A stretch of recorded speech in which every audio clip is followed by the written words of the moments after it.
Muling nakatungtong sa White House si President-elect Donald Trump para makipagpulong sa papalitan niyang si US President Joe Biden. Magbabalita si Jovi Francisco.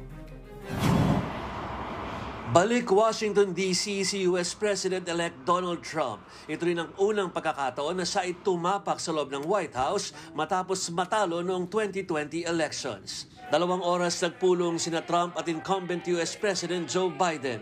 Masusi nilang pinag-usapan ang transition of power sa pagitan ng dalawang administrasyon. They discussed important national security and domestic policy issues facing the nation and the world. Sa Enero pa ang opisyal na pagsisimula ng Trump administration, pero nagsimula na ang preparasyon para sa pagbabalik ni Trump sa Oval Office. Kasagsagan ng bilangan ng boto sa Amerika noong isang linggo, nagsimula na ang trabaho ng Inauguration Committee.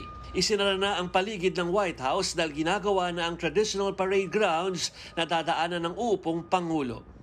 Tuloy din ang pagpili ni Trump ng mga magiging miyembro ng kanyang gabinete. Pinakabagong itinalaga niya ay si Congressman Matt Gaetz bilang Attorney General. Bago ito, naging kontrobersyal ang pagpili ni Trump kay Pete Hegseth bilang Defense Secretary. Ngayong araw din opisyal na inanunsyong Republicans pa rin ang may control sa US Congress. Tuloy naman ang bilangan ng boto sa ilang state. Maraming mga Filipino-American candidates ang nanalo nitong nagdaang 2024 US elections. Merong mga re-electionists at meron din namang first-time winners. Si Christopher Cabaldon ng kauna-unahang PhilAm na naboto sa California State Senate. 20 pang PhilAms ang nakakuha ng posisyon sa Congress, state assemblies at ibang local posts. Kasi it's very important for us as the Filipino-American that our voice will be heard.